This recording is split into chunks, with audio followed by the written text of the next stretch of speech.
kepada Tuhan, yang adalah kebenaran, yang adalah memerdekakan kami. Urapi kami semua dalam kami belajar firman Tuhan. Setelah dalam ibadah ini kami mendapat sesuatu yang daripada Tuhan, yang adalah jawaban yang pasti. Hamba terbatas dengan apa yang hamba miliki, tapi kami punya Tuhan Allah yang tak terbatas, yang sanggup melakukan hal yang hebat, dahsyat, dan luar biasa. Terpujilah nama-Mu ya Tuhan kekal selamanya. Dalam nama Tuhan Yesus Juru Selamat kami yang hidup, kami berdoa. Haleluya. Amin. Shalom Ibu Bapak. Shalom. Nah, pagi hari ini saya tidak sendirian, saya bawa anak rohani saya. Salah satu program yang ada di Pesat, ya, keseharian saya selain sebagai pendeta hamba Tuhan, juga mengajar di sekolah tinggi yang ada. Juga program kami adalah melatih, menyiapkan anak-anak, khususnya pemuda-pemudi, para cendekiawan, sarjana yang cinta Tuhan, yang takut akan Tuhan, yang memberi buah sulung kesarjanaannya bagi Tuhan dalam pelayanan Pesat untuk mengabdikan diri di desa-desa yang ada. Karena data statistik desa yang ada di Indonesia sekitar 84.000 desa. Nah, kalau data yang lalu sekitar 60%-nya adalah orang-orang desa itu terikat dengan berbagai macam pergumulan, termasuk dengan keterbelakangan, kemiskinan, sakit penyakit, bahkan kehidupan yang statis. Ini nanti minta supaya Lukmar boleh menyaksikan kemurahan Tuhan, bagaimana Tuhan ubah hidupnya, Tuhan panggil dia untuk memperlengkapi kaum muda yang ada. Khususnya kami berfokus untuk melayani kaum anak-anak yang umur 11 hingga 18 tahun. Ini Lukmar ini sarjana pendidikan ya, SSI, sarjana sains jurusan geografi, alumni di Unima yang ada ya. Dia terpanggil dalam program Pesat, salah satunya adalah Building Future Leaders, jadi membangun pemimpin masa depan. Selain memang ada di Pesat juga ada yang anak SMP, SMA yang kita bina, yaitu dalam program Pondok Bina Siswa yang ada. Silakan Lukmar boleh bersaksi sebelum Bapak berkhotbah. Mari.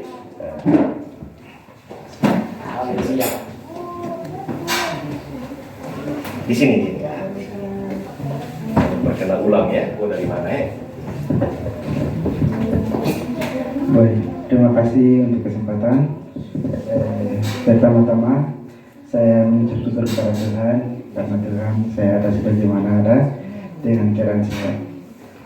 Terima kasih. Di sini saya perkenalkan diri.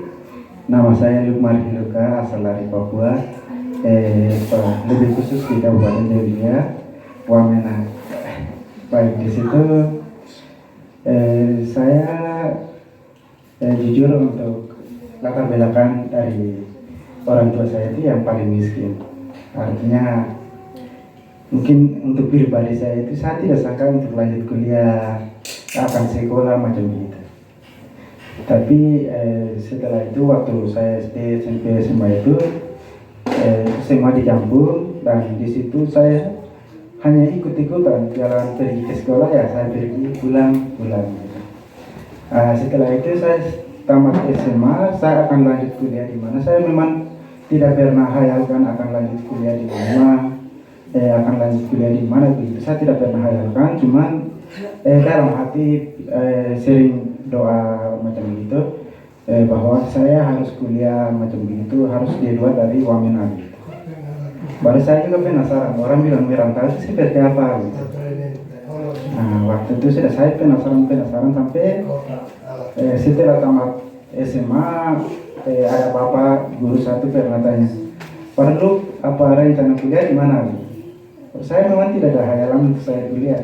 Jadi saya kuliah di mana saya juga bingung gitu. Baru bapak itu bilang, "Nanti kamu tes IPDN."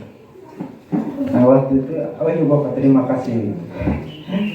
Baru setelah itu, waktu itu saya pernah tes IPDN, tapi karena persyaratan saya jatuh dari jasa saya. Waktu itu tidak sempat lanjut IPDN, baru bapak itu bilang, "Nanti lu lanjut kuliahnya di Unima di Manado." Baru saya juga memang tidak ada persiapan, orang tua saya juga tidak ada persiapan untuk saya lanjut kuliah.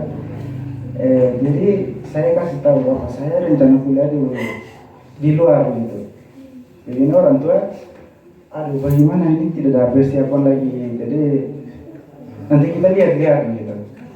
Waktu itu kita berdoa lagi, baru pas bapak itu ada satu bapak pernah kasih saya uang 600.000. Baru sudah uang 600.000 itu saya tidak bikin apa-apa, langsung kasih ke orang tua saya. Ini saya dapat kasih uang 600. Baru bapak itu kembali putar otak pakai 600 itu pergi ke hutan yang orang pernah bela kayu. Nah di situ dia pergi, baru dia bantu-bantu yang orang-orang pernah bela kayu situ. Setelah itu selama 1 minggu lebih dia bantu-bantu di situ. Baru saya setelah dengar hasil perpisahan selesai kembali pergi ke orang tua begini. Pas orang tua dia ada kerja, saya bantu orang tua selama 1 minggu di situ. Baru sudah hasil daripada orang tua kerja keras itu dapat lebih 6 juta. Nah dari 6 juta itu kembali kita ke rumah bersama dengan keluarga itu, kita kembali kita kumpul, baru minta sumbangan 1.000 darah begitu. Nah, waktu itu kita sumbangan sampai dapatnya itu puji Tuhan dapat 15 juta. Dari situ sudah saya semangat lagi untuk lanjut kuliah. Pakai 15 juta itu sampai saya datang ke U5. Sampai transportasi sampai ke U5, terus saya masuk kuliah, lanjut S1-nya itu ambil jurusan Geografi Sains. Setelah saya lulus, mungkin dalam proses studi juga saya tidak sangka untuk mungkin saya akan lanjut ke tidak, macam orang tua juga latar belakang begitu, jadi mungkin saya akan putus dari tengah jalan saya macam itu. Tapi puji Tuhan terus masih menjaman saya sampai studi sudah selesai, dan saya pulang ke sana selesai dari tahun 2020 tanggal 18 Desember. Setelah itu 2021 itu sudah akhir-akhir 2021 itu saya pulang ke Wamena, bantu orang tua kerja lagi. Di samping itu saya cek informasi terus pekerjaan sampingan untuk bantu-bantu instansi sana banyak juga. Tapi saya mengambil keputusan saya lihat brosur dari Jelasan Pesan. Nah waktu itu sudah saya lihat di situ ada memanggil para sarjana yang sarjana muda untuk melayani pedesaan. Nah itu saya tertarik sekali. Memang saya juga orang daripada pedesaan jadi terus saya juga punya adik-adik banyak yang pengangguran. Jadi saya tertarik untuk ini posisi saya mungkin walaupun saya punya jurusan daripada beda, bukan saya jurusan pendidikan, tapi biar saya memihak pada yang adik-adik yang lemah itu, bagaimana saya bisa mengembangkan potensi-potensi mereka macam itu. Jadi saya langsung ambil keputusan waktu itu, langsung ikut mendaftar, wawancara selesai, puji Tuhan saya sekarang ada, dan sekarang ini sebentar ikut pelatihan bersama dengan Bapak. Terima kasih, itu perjalanan saya waktu kembali. Ya, terima kasih. Terima kasih. Ya, Ibu Bapak, ini adalah salah satu buah sulung kami untuk khususnya dari Wamena. Perlu Ibu Bapak ketahui, kepala sekolahnya adalah alumni Pesat Tomohon tahun 94-95. Jadi kepala sekolahnya yang sekarang di SMA lalu itu ternyata tamatan di sini. Jadi diploma 2, diploma 3-nya di sini, kemudian pulang ke Jayapura, Papua, kuliah, ambil SPD lagi, kemudian sampai kuliah S2 dan jadi kepala sekolahnya dia. Jadi bersyukur sama Tuhan bahwa Tuhan itu punya rancangan yang terbaik buat anak-anaknya, amin. Dan ketika kami dengar cerita, dan dia senang sekali kepala sekolahnya ketika dengar anak didiknya juga mengambil bagian untuk jadi berkat bagi desa-desa di Indonesia. Nah, pagi hari ini saya ingin berbicara tentang satu topik refleksi buat kita sekalian, hidup karena percaya bukan karena melihat. Amin. Kita lebih gampang mempercayai sesuatu yang kelihatan daripada yang tak kelihatan. Betul tidak? Ya. Karena memang itu kecenderungan kita. Tetapi sangatlah sulit kalau kita mempercayai sesuatu yang tidak kelihatan, sesuatu yang bersifat mustahil. Nah, mari kita buka Alkitab kita di dalam 1 Korintus 5 ayat 17, kemudian nanti 2 Korintus 4 ayat 18. Yang pertama 2 Korintus 5 ayat 7, kemudian yang kedua 2 Korintus pasal 4 ayat 18. Jadi saya baca ayat yang ke pasal 2 ayat 5 dan 7. Pasal 2 Korintus 5 ayat 7. Demikian sabda Tuhan. Sebab hidup kami ini adalah hidup karena percaya, bukan karena melihat. Saya mundur lagi di dalam 2 Korintus pasal 4 ayat yang ke-18. Sebab kami tidak memperhatikan yang kelihatan, melainkan yang tak kelihatan. Karena yang kelihatan adalah sementara, sedangkan yang tak kelihatan adalah kekal. Nah, tadi bersyukur Mario Singal boleh juga ambil bagian dalam pelayanan di tempat ini. Ya, saya pernah 1 semester mengajar mereka. Saya dengan Bu Erni adalah volunteer untuk jadi dosen tenaga pendidikan yang ada di STTP Parakletos. Ya, kami komitmen apa yang kami punya, apa yang kami miliki, ya sedikit ini kami harus bagikan. Karena ada banyak orang itu adalah ketika tunggu banyak dulu, tunggu pandai dulu, tunggu hebat dulu, baru berbagi dengan orang lain, adalah keliru. Makanya ada banyak potensi-potensi kita yang akhirnya itu ada terkubur ketika kita mati atau meninggal. Ada seorang pakar kepemimpinan berkata, lahan yang paling mahal di muka bumi itu apa? Mungkin kita berpikir adalah rumah bagus yang lahannya ada di Citraland. Ya, Citraland kan momen. Jadi kalau berbicara tentang pembangunan perumahan, jadi Citraland punya brand bagus lah. Mungkin kita pikir rumah-rumah mewah seperti itu. Tetapi sesungguhnya tanah paling mahal menurut pakar kepemimpinan adalah di kuburan. Kalau kita yang dikubur ya. Ya, kalau di Indonesia masih banyak dikubur, tapi kalau di Singapura kremasi dan sebagainya. Nah, kenapa kuburan itu tempat yang paling mahal? Karena di sana banyak terkubur potensi-potensi kehebatan-kehebatan orang yang tidak bisa ditularkan kepada orang lain. Nah, ini adalah keliru. Oleh karena itu, teman saya di orang Jawa, sekarang dulu pelayanan sama-sama kami di GBI, ya. Dia pelayanan di Rembok Kendak, sekarang gereja mana.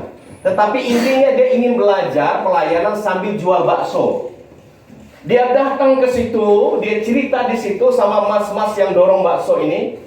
Dia makan bakso di situ, bukan cuma 1 kali, 2 kali, jadi langganan. Dia tanya, Mas resepnya apa?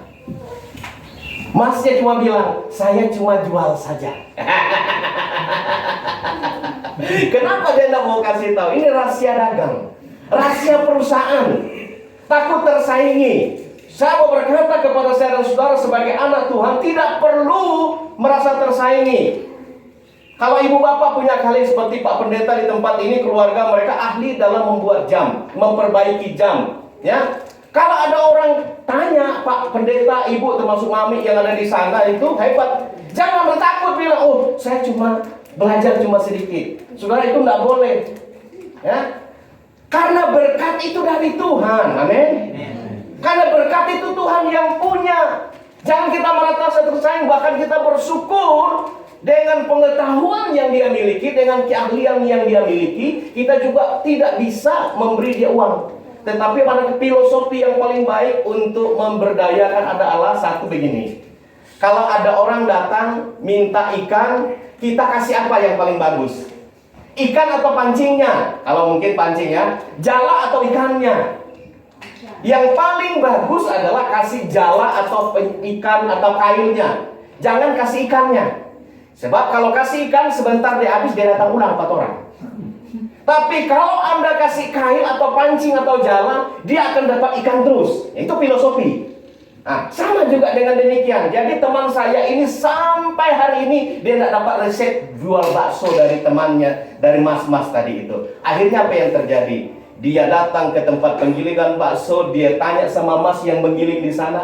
Justru di sana saya makan sendiri, dia giling, dia racik. Akhirnya berhasil dia pelayanan sambil buka kedai bakso. Kenapa? Orang tadi, yang pertama tadi, walaupun sudah jadi dekat sahabat, takut tersaingi. Dan itu bukan ciri anak Tuhan yang bagus. Makanya potensi yang baik dalam hidup kita, jangan sampai mati di kuburan di sana tidak bisa kita tularkan. Saya adalah seorang yang sangat senang kalau berbagi dengan orang lain. Bahkan saya tidak merasa tersaing kalau ada beberapa anak didik kami, dia sudah jadi direktur di Pesat, lebih tinggi pangkatnya dari saya. Tetapi saya bersyukur karena mereka lebih pandai dari saya. Saya tidak pandai bahasa Inggris, tapi murid-murid kita lebih pandai bahasa Inggris. Bukan cuma satu bahasa, bisa bahasa Mandarin, mungkin bisa bahasa Jerman, Prancis. Bersyukur, jangan kita merasa minder, kita merasa tersaingi. Itu salah. Makanya potensi yang baik dalam diri kita, seberapapun yang kita pun, kita impartasi buat mereka. Ya, dan kita bersyukur. Justru Tuhan ingin pakai orang-orang muda seperti ini. Justru Tuhan ingin pakai orang muda seperti ini. Karena apa? Karena kesempatan mereka masih banyak. Nah, ini berbicara hidup karena percaya. Kota Korintus pada waktu itu adalah kota metropolitan, kota perdagangan, kota perekonomian. Ya, kalau mungkin di Sulut ini seperti kota Bitung, ramai sekali dan ekonominya sangat maju di sana. Ya, di mana-mana kota perdagangan itu pasti orangnya banyak dari berbagai macam suku bangsa yang ada. Dan konteks pada waktu itu surat ini ditulis, dikirim kepada jemaat di Korintus. Keadaan kota Korintus itu seperti itu. Dan tidak sedikit juga dalam hal religius, banyak pengaruh-pengaruh yang namanya pengaruh filsafat, pengaruh-pengaruh bidat, gnostik, juga pengaruh agama-agama yang ada. Sehingga sulit juga dalam menerapkan yang nama ajaran tentang beriman kepada Tuhan yang hebat, Tuhan yang benar, Yesus yang benar. Bahkan di sini dikatakan mempercayai kepada sesuatu yang tak kelihatan. Oh, ini tidak gampang. Ini berbicara tentang perkara iman. Hari-hari ini tema saya dalam masuk tahun 2023, hidup harus berpusat kepada Kristus. Jadikan Yesus itu sebagai pusat hidup kita. Makanya kita kalau nonton di entertain yang ada, kalau ada anak Tuhan, pengikut Yesus, murid Yesus, guru sekolah minggu, pendeta, tiba-tiba dia berimigrasi ya dari kekristen menjadi agama yang lain. Saudara, saya pastikan orang model ini tidak pernah mengalami Tuhan dalam hidupnya, tidak pernah mengalami perjumpaan dengan Yesus secara pribadi dalam hidupnya. Karena saya yakin dan percaya kalau orang mengalami Tuhan dalam hidupnya, dia tidak akan pernah ingkar imannya. Karena dia tahu kepada siapa dia percaya, karena dia percaya kepada siapa Tuhan yang menolong hidupnya. Amin. Di India Timur pada waktu itu, di suku Assam, ya, di daerah desa Assam namanya suku Goro, karena kebangunan rohani di Wales di Inggris sekitar abad ke-19 oleh seorang bernama Jotsam aja namanya.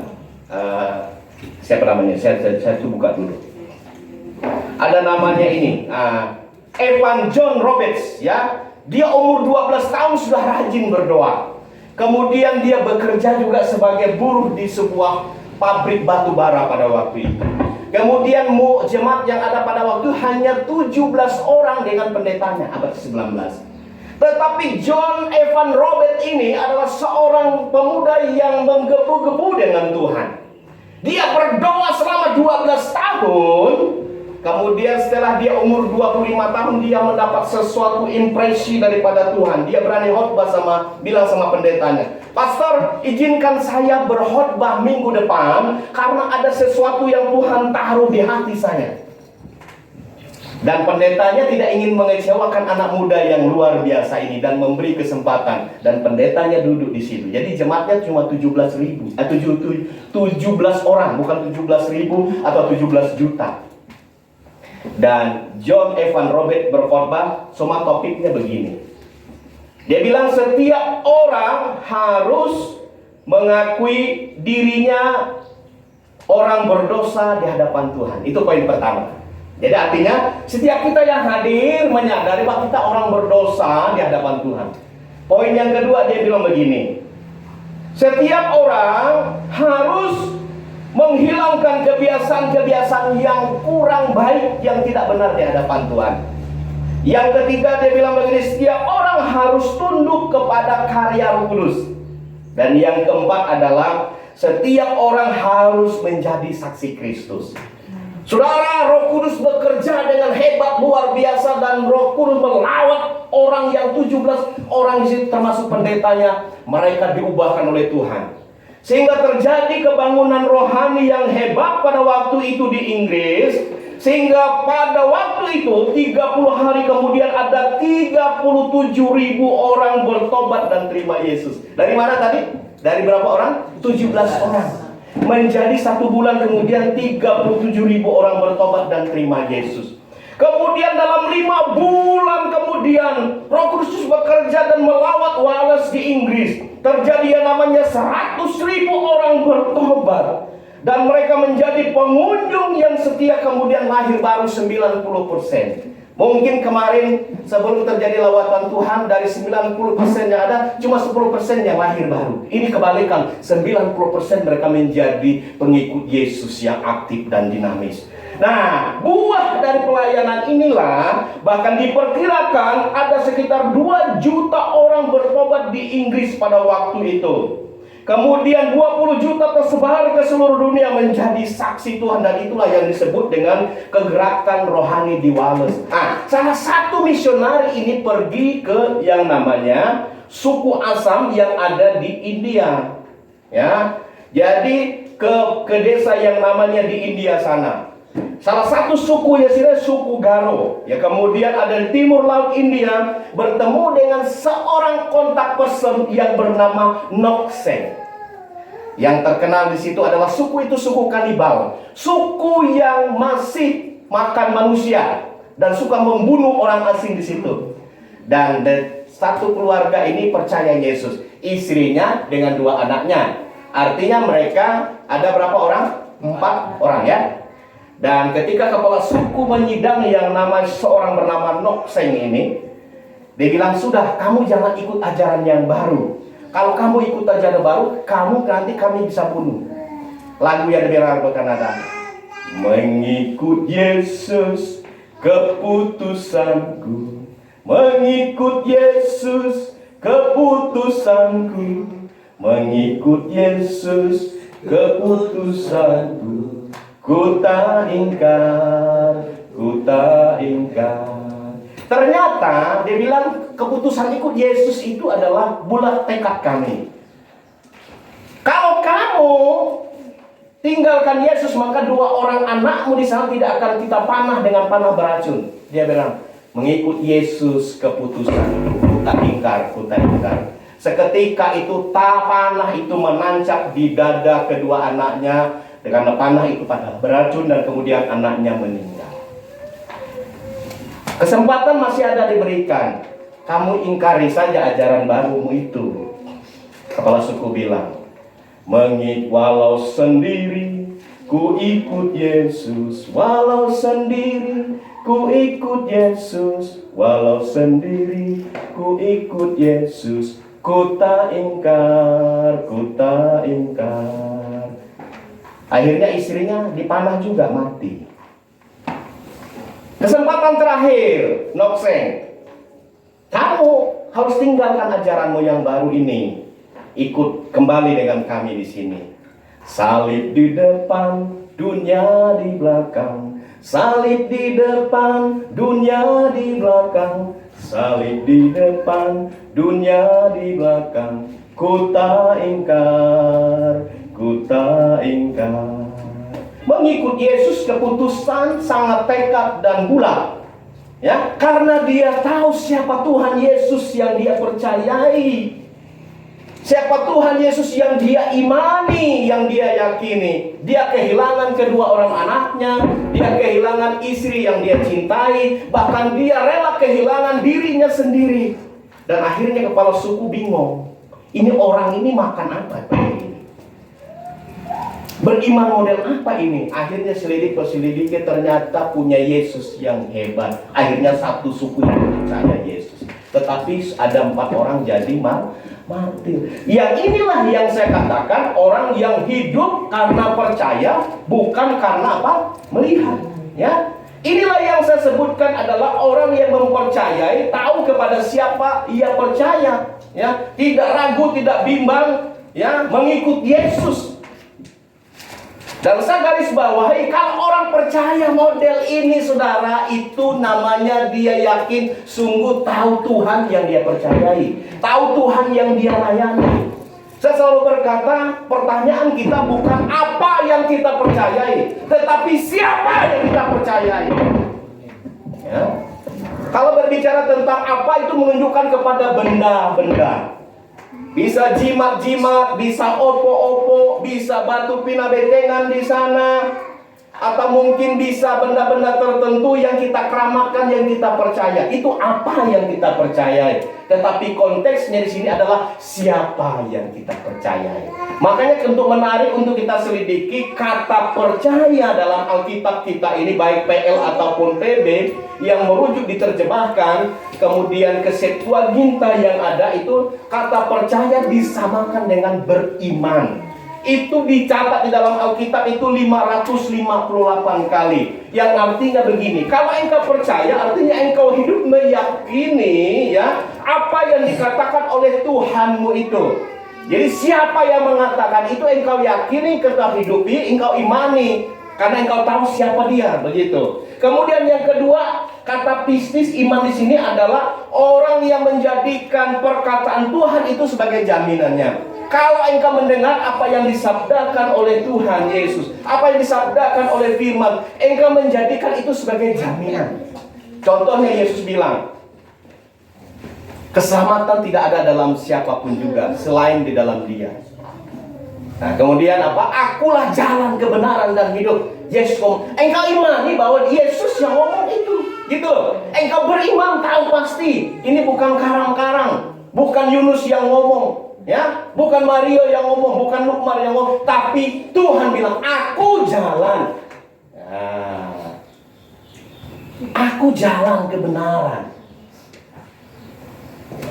Kisah 4:12, di bawah kolong langit tidak ada namanya oleh kita diselamatkan. Jadi pada bagian ini adalah berbicara bagaimana engkau percaya kepada Tuhan Allah yang hidup, Allah yang hebat, Allah yang benar. Yang pertama adalah saya menggarisbawahi bahwa rahasia untuk kita tetap mempercayai, percaya, ya, hidup karena percaya bukan karena melihat adalah bangkitkan imanmu, khususnya kepercayaan, keyakinanmu kepada Tuhan. Di dalam 2 Timotius pasal 1 ayat yang ke-12 berkata, Paulus berkata, aku tahu kepada siapa aku percaya dan aku yakin bahwa dia berkuasa. Amin.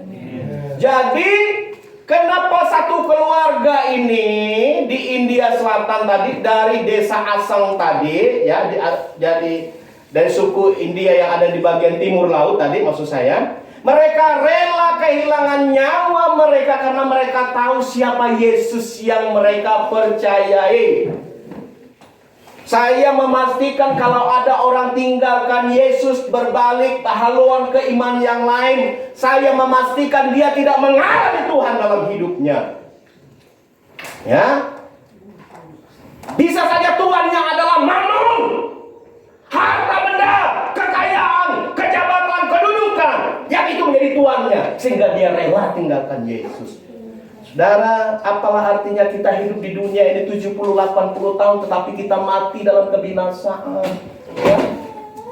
Mati dalam kebinasaan. Engkau mati dalam kekekalan, bukan tunjang 70-80 tahun, tetapi kekal selama-lamanya. Tetapi berbahagialah saya dan saudara, sekalipun Tuhan kasih umur kita 70 tahun, 50 tahun, 60 tahun, atau mungkin 40 tahun, tetapi engkau mempercaya Yesus yang hebat, Yesus yang hidup, yang telah mati bagi saya dan saudara, yang telah menyatakan dirinya, aku hodos, aku jalan kebenaran. Engkau bukan hidup 70-80 tahun atau 100 tahun, 1.000.000 tahun, tapi kekal selama-lamanya bersama Allah Bapa di sorga. Amin. Karena engkau tahu siapa Tuhan yang engkau percayai. Pastikan engkau mempercayai Yesus Tuhan Kristus yang telah mati di salib bagi saya dan saudara. Jangan engkau berpaling kepada hal-hal yang lahiriah. Bukan kita tidak perlu yang namanya kekayaan, kedudukan, tetapi itu sementara. Makanya dikatakan tadi di dalam bagian 2 Korintus 4 ayat 18, sebab kami tidak memperhatikan yang kelihatan, melainkan yang tak kelihatan. Karena yang kelihatan ada apa? Sementara, tetapi yang tak kelihatan adalah kekal adanya. Kedudukan, jabatan, posisi, keuangan itu sementara adanya. Saya bukan khotbah anti yang namanya itu kemakmuran. Saya suka juga diberkati oleh Tuhan. Tetapi ketahuilah, ketika engkau diberkati oleh Tuhan secara rohani dan roh jasmani, engkau harus berbagi kepada orang-orang yang berkekurangan di sekitarmu. Pada saat kita mati, kita tidak bawa, kita pedoi emas. Orang yang hidup menikmati itu. Ada orang bilang 7 turunan DP hartanya nggak habis. Pertanyaan saya, jangan-jangan keturun 8 so habis, anyur. Kan begitu. Karena dia nggak tahu mengelola. Ya, saudara, ada satu rekan kenalan kita di Makassar sana, orang tuanya orang mampu, perusahaan bagus. Dia gak mau bekerja, hidup berpoya-poya. Satu saat usaha kolek, jatuh miskin orang tuanya, bingung, kelimpungan, jadi stres, jadi gila, ada di Ratu Muisang. Jadi karena tidak siap, selama ini cuma ambil, makan, minum, berak, cari tai semuanya, tapi tidak mau bekerja. Ketika roda ekonomi itu berubah dalam hidup mereka, dia tidak siap. Biasanya semua serba ada, akhirnya mau bekerja dengan orang, mau kerja dengan orang malu. Saya nih anak bos, saya nih orang kaya, dulu sekarang kere. Hai anak-anak, kalau engkau orang tua mau diberkati Tuhan, mulai kekaya, kelola itu dengan baik. Ingat saudara-saudaramu yang ada, engkau bukan penguasa atas hartamu itu.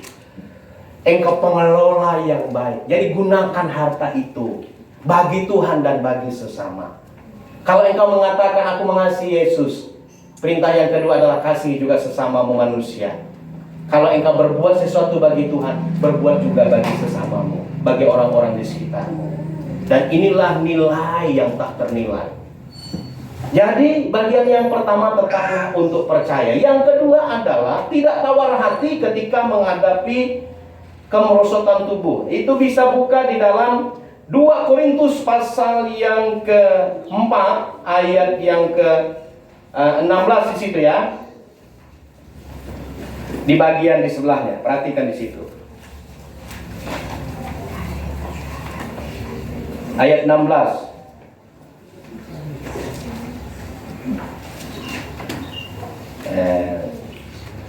2 Korintus pasal 4 ayat yang ke-16 ya. Apa yang dikatakan? Sebab itu kami tidak lagi menilai. 2 Korintus ya.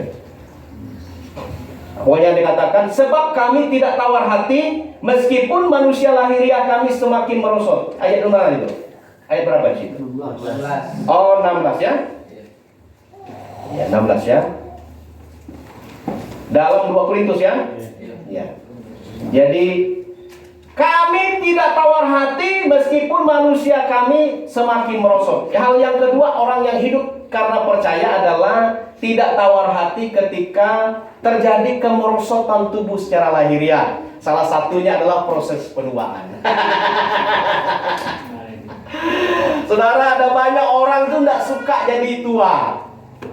Makanya ada banyak orang tuh berbagai macam upaya supaya dia tetap kelihatan muda. Entah operasi plastik kah, operasi besi kah, nggak tahu lah. Pokoknya biar bagaimana dia tetap dikatakan muda. Sehingga kalau ketemu dengan orang, ketemu dengan anak gadisnya, ibu umur berapa sekarang ya? Oh, umur saya sekarang sudah 40. Kok saya kayak masih umur 30 ya?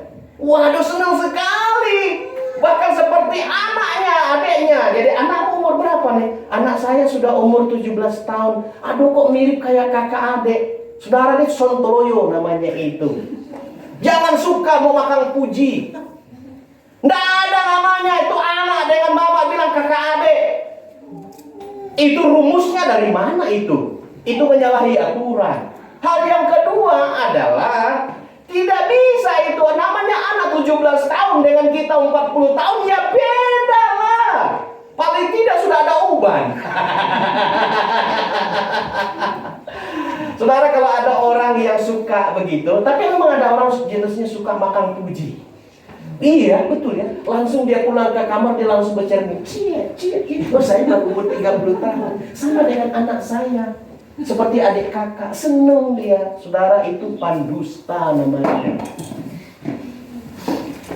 Jadi orang yang hidup karena percaya tidak tawar hati terhadap kemerosotan tubuh. Jangan orang bilang berkata, oh bermutu sekali nih Pak Yunus. Bermutu artinya bermuka tua. Bermutu itu bermuka tua.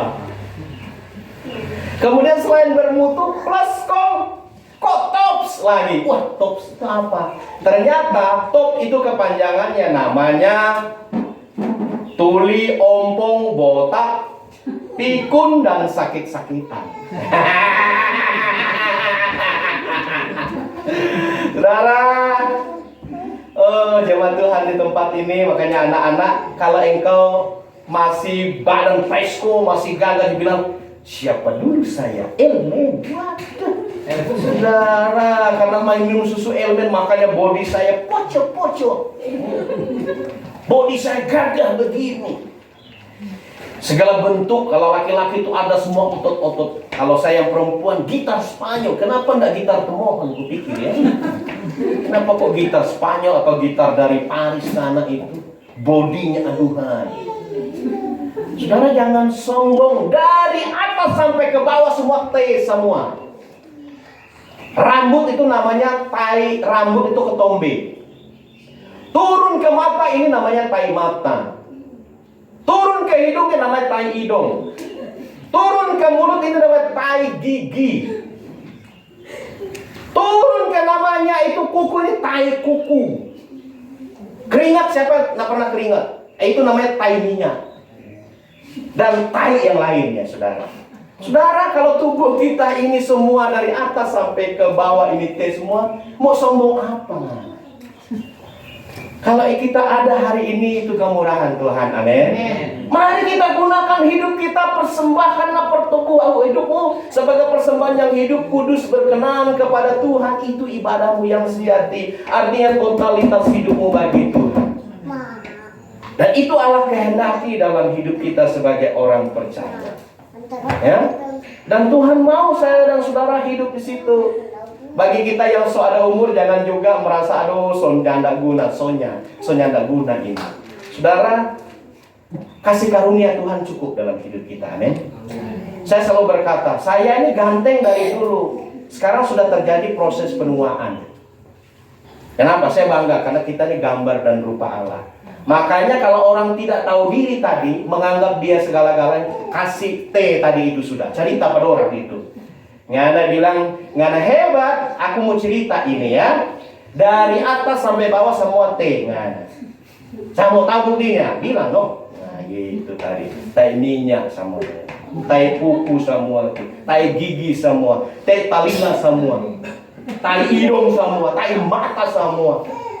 Saudara, itu penting. Kalau dapat orang sombong, ibu bapak sama kasih tahu, kasih joresek itu. Dengar, kok ngana bermutu, bermuka tua bilang, kongkong lagi, sanang lagi, tuli, ompong, botak, pikun, sakit-sakitan lagi. Tetapi di dalam Kristus beda. Makanya Mazmur 92 ayat 14 sampai 16 itu bagus sekali. Ini penghiburan bagi kita-kita yang sudah berumur, boleh saya katakan, bukan tua ya, berumur, ketambahan umurnya lebih banyak. Demikian mereka yang ditanam di bait Tuhan akan bertunas di pelataran Allah kita. Pada masa tua pun mereka masih berbuah, menjadi gemuk dan segar. Dalam firman Allah yang hidup saya terjemahkan begini. Di sini dikatakan, bahkan pada masa tua pun mereka akan tetap berbuah perkasa dan segar. Amin. Saya ingin tunjukkan buat kita sekalian, ada beberapa tokoh-tokoh dunia, mereka itu masih eksis dan produktif memimpin dunia ini ketika usia mereka sudah senja. Satu, ada seorang bernama Mahathir Muhammad. Dia pernah menjabat Perdana Menteri Malaysia keempat. Kemudian dalam usia 93 tahun, di tahun 2018 dia menjadi Perdana Menteri Malaysia yang ketujuh dalam usia 93 tahun. Wah. Kemudian seorang bernama Ratu Elizabeth, ya, Ratu Inggris, baru-baru tahun meninggal. Tetapi sampai tahun umur 2002 dia umur 95 tahun masih memimpin negeri di Inggris. Yang berikutnya ada seorang presiden Kuba yang bernama Raul Costa, memimpin dalam usia 90 tahun 2002. Jadi presiden. Kemudian berikutnya seorang Paul Biya, presiden Kamerun, usia 88 tahun 2002 masih memimpin. Bahkan dari dalam sejarah dunia, khususnya Amerika, seorang presiden Amerika bernama Joe Biden, ketika dalam pemilih kemarin tahun 2020 dia terpilih menjadi presiden Amerika dalam usia 78 tahun. Dan sebelumnya, sebelum Joe Biden, ada namanya seorang bernama Donald Trump, menjadi presiden Amerika ketika usia 70 tahun. Saudara, tidak ada halang, maka kita muda jangan sombong torang. Jangan bilang ngoni seorang tua sosonya senyanda guna, mulu dijaga. Apalagi tadi dalam kesaksian Mario, jangan bilang pandang enteng ngoni pe orang tua. Saudara, kita ada hari ini adalah karena orang tua kita. Saya mau berkata, sejahat-jahatnya orang anak-anak, orang tua tidak pernah membuang kita. Mereka tetap ingat ngoni itu dia anak.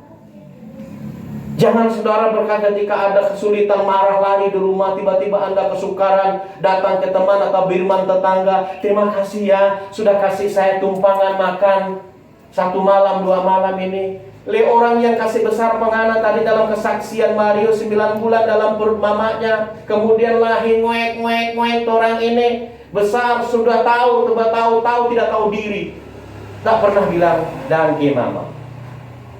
Terlalu orang yang baru kita kenal bilang terima kasih suka kasih kita makan, baru ketemu baru Dirman mungkin 1 tahun 2 tahunan, bahkan mungkin baru kenal. Saudara, kita adalah orang berdosa, orang paling malang. Saudara, hai anak-anak, hormati orang tua. Apapun keadaan mereka, mungkin mereka sudah tua, ya, tetapi hidup mereka korbankan buat orang. Ayah saya kurang lebih tahun ini Tuhan berkenan 73 tahun. Ya, saya sejak kelas 6 SD sudah tidak sama mereka, berjuang tadi sama seperti Lukman supaya saya bisa sekolah. Oleh karena itu, mari selagi mereka masih ada, support, dukung, doa buat mereka. Mereka tidak minta duit kita. Mereka dengar kita berhasil, kita jadi berkat, jadi kesaksian, bisa nolong orang lain, nolong siapapun. Itu adalah kesukaan orang tua kita. Ya. Oleh karena itu, warisi iman kepada anak-anak yang ada. Itu yang kedua, tidak tawar hati terhadap kesulitan hidup. Yang terakhir adalah hidup ini hanyalah sementara. Di dalam 2 Korintus pasal yang ke-4 ayat 18 dalam bacaan kita tadi, ya. Sebab apa? Yang tak kelihatan adalah kekal, yang kelihatan adalah sementara. Nah, saudara, hidup kita di dunia ini sementara adanya. Metusalah aja dalam Alkitab mencatat 969 kalau tidak salah itu mati juga, gitu. Orang yang panjang umurnya dalam Alkitab mati juga. Apalagi orang di zaman now. Sekarang di antara kita sini Opa Mus ini yang usia tua dari kita semua, sudah punya umur yang banyak bilangannya, ya. Dan itu anugerah Tuhan. Jadi kita hidup di dunia ini adalah sementara. Karena saya banyak juga dulu melayani orang-orang di transmigrasi, mereka bilang kita di dunia hanya numpang ngombe, numpang minum doang, transit aja. Oleh karena itu sadarilah dalam filosofi kekristenan pilih mana. hidup satu kali atau mati dua kali, atau hidup satu kali ya, mati dua kali, atau sebaliknya mati satu kali, hidup dua kali. Paham? Belum paham ya? Begini, kita hidup dua kali, mati satu kali. Begini, kita lahir secara biologis kan, hidup tuh. Kemudian ketika kita pada masanya Tuhan panggil kita, entah usia berapa, mati. Itu mati secara pisah tubuh, tanah kembali ke tanah, debu kembali ke debu. Itu mati yang pertama. Mati yang kedua adalah kita mati dalam kekekalan. Itu maksudnya, hidup satu kali, mati dua kali. Atau Anda pilih mati sekali, hidup dua kali.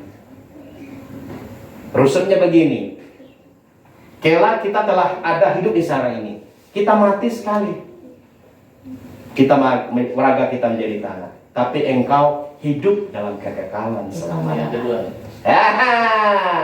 Saya mau kasih resep, mati sekali, hidup dua kali. Jangan apa? Hidup sekali, mati dua kali. Karena memang kita harus pahami, hidup kita sementara di bumi. Itulah artinya orang yang punya perspektif kekekalan. Makanya dalam Kolose pasal yang ketiga ayat 1 dan 2, carilah perkara di atas, bukan perkara-perkara di bumi. Artinya kita boleh berkuat mencari di muka bumi ini, tetapi ingat perkara-perkara ilahi. Ingat Lazarus dan orang kaya di situ. Sebenarnya bukan hanya berbicara tentang kemiskinan dan orang kaya, tetapi ada sesuatu yang paling paling mendasar di situ adalah Lazarus ini menggambarkan ada anak Tuhan di masa hidupnya di muka bumi ini adalah dia perspektif kekekalan, sekalipun hidup miskin, hidup susah, tetapi meyakini ada kekekalan kelak. Tetapi beda dengan orang kaya, dia merasa dunia ini segala-galanya. Dia tidak memikir perspektif kekekalan. Yang benar apa? Dua-duanya harus hidup seimbang. Engkau harus memikirkan juga semasa engkau ada di dunia ini dengan santun, dengan mengelola dengan baik untuk kesejahteraan dan kebahagiaan rumah tanggamu atau ekonomi kita, tetap kita giat juga untuk memikirkan perkara-perkara ilahi. Itu namanya hidup seimbang. Begitu ya. Artinya kita boleh mati satu kali, tetapi engkau hidup dua kali. Ini resep sederhana. Sebenarnya sebagai bentuk untuk mengingat saja edukasi betapa pentingnya menjalani hidup ini. Karena Alkitab mencatat bahwa hidup kita ini singkat. Mazmur 90 ayat 10, 70, 80 selebihnya adalah penderitaan. Kan begitu toh? Bahkan ada orang tidak sampai ke sana. Hidup kita juga sangat singkat, seperti rumput bilang. Kemudian seperti uap, Yakobus katakan. Tetapi jangan persoalkan itu. Makanya Filipi 4 ayat 8 berkata, jadi akhirnya saudara-saudara, semua yang benar, semua yang mulia, semua yang adil, semua yang suci, semua yang manis, semua yang sedap dengar, semua yang disebut kebajikan dan patut dipuji, pikirkan semuanya itu. Amin. Jadi hidup karena percaya, yang pertama adalah engkau tahu kepada siapa yang engkau percaya, bukan kepada apa yang engkau percaya. Hal yang kedua adalah berbicara tentang ini tadi, ya. Hidup kita ini adalah sementara adanya, singkat adanya. Dan yang ketiga, tidak takut terhadap kemerosotan tubuh lahiriah kita. Jadi kalau sudah tua, yang akui kita so tua, so berumur, kan begitu. Ya, ada seperti saya ini so botak begini, depan so mulai lebar ini, cari pakai wigs kemana-mana supaya tidak kelihatan testanya yang lebar. So tahu mata ragu, mata kabur, paksa membaca begini, namun kacamata takut bilang, aduh nggak nih kacamata sakit-sakitan. Saudara terima dong, orang so minus atau plus mata. Atau ada orang nggak suka rambutnya hitam, rambutnya putih. Baca terus, ya semua tingkah apa itu, nggak mau, pokoknya rambut pokoknya tetap keren. Ada satu uban nggak boleh, saudara. Kalau mau digendong oleh Tuhan bilang rambut putih. Sampai masa tuamu Tuhan akan dukung orang. Tuhan perhati, Tuhan pelihara kita. Ini hal-hal yang lahiriah loh Bapak Ibu. Makanya dalam pernikahan saya juga pembicara, juga mentor keluarga. Kalau kamu menikah karena atas dasar cantik dan ganteng, umur 40 soluntur sayang. Saya 47. Ya. Jadi kalau lihat kegantengan saya umur 28 waktu saya menikah dengan Ibu Erni, berat badanku cuma 57 kilo, Bu Erni 47 kilo, 45 kilo. Sekarang ini sudah jadi karung denggoni begini. So kasih tinggal sayang Pak kita, kasihan. Tetapi karena kita bukan mencintai sesuatu yang lahir ya, apapun keadaannya, aku terima engkau. Karena saya tahu kamu gemuk juga. So 60 entah celana XL kah baju rok XL itu karena saya.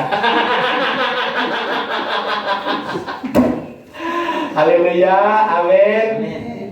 Jadi jangan perkara-perkara lahir ya. Kita tadi top, tuli, ompong, botak, pikun, sakit-sakitan. Kalau kita cinta kita atas dasar kegantengan dan kecantikan, makanya jangan heran banyak yang pisah.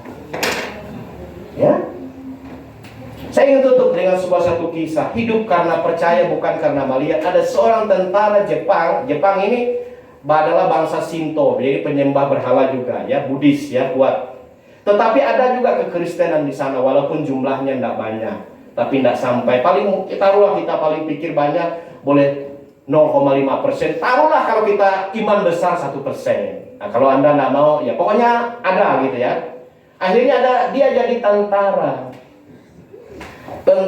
kemudian dia suka menceritakan tentang Yesus ini kepada siapapun, termasuk kepada rekan-rekan prajurit yang ada. Satu saat tentara ini, prajurit jadi dalam kelompoknya ini, komandannya ingin tes ini tentara Kristen ini. Kita kan sering mendengar kamu tentang cerita tentang Yesusmu hebat, Yesusmu luar biasa, katanya bisa buat mujizat dengan berfirman, kuasanya dulu kemari. Pokoknya dengarlah, kutip apa yang tadi dibalikin. Sekarang kita ingin kamu tunjukkan bahwa imanmu Yesusmu hebat. Jeep yang ada di depanmu ini kamu pindahkan ke sebelah sana. Ya. Saya persoalan yang pertama adalah tentara ini tadi dia tidak bisa nyetir. Nah, itu kendala yang pertama tuh. Dia bilang, komandan, minta ampun, saya tidak bisa nyetir. Loh, katanya Tuhanmu hebat. Kan begitu. Akhirnya dia berdoa sungguh-sungguh, Tuhan, segala-galanya aku tidak tahu apa yang harus kulakukan. Dengan menangis, mencucurkan air mata. Dan dia taat, ini komandan ini. Ingat, tentara, polisi, kalau komandan yang tidak pernah bilang, tunggu dulu. Yang jawabannya selalu sering katakan, siap komandan. Begitu kan? Siap komandan.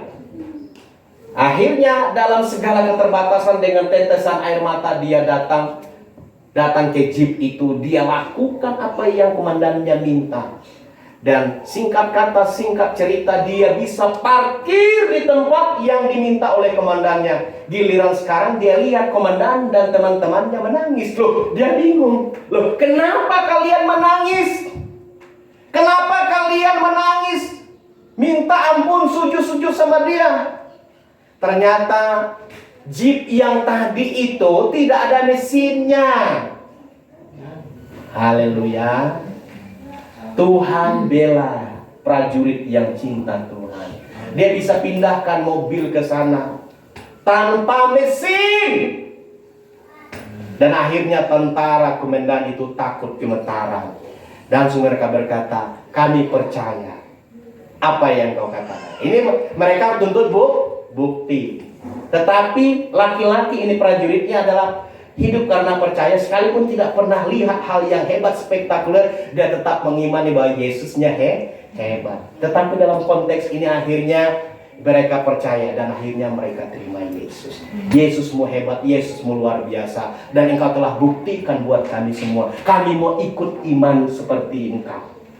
Saudara, satu kendala yang dihadapi tidak punya skill untuk nyetir. Hal yang kedua adalah mesinnya tidak ada. Semua kendaraan motor kecuali sepeda, ya sepeda juga masih ontel, bisa dipindahin. Dia mesin yang nggak ada, tetapi Tuhan bela. Tapi jangan mencobai Tuhan Allah ya. Itu kedaulatan Tuhan. Jadi makanya hidup kita dasari adalah bukan karena melihat, tetapi karena percaya. Tuhan menolong kita dan Tuhan memberkati kita. Mari kita berdoa kepada Tuhan.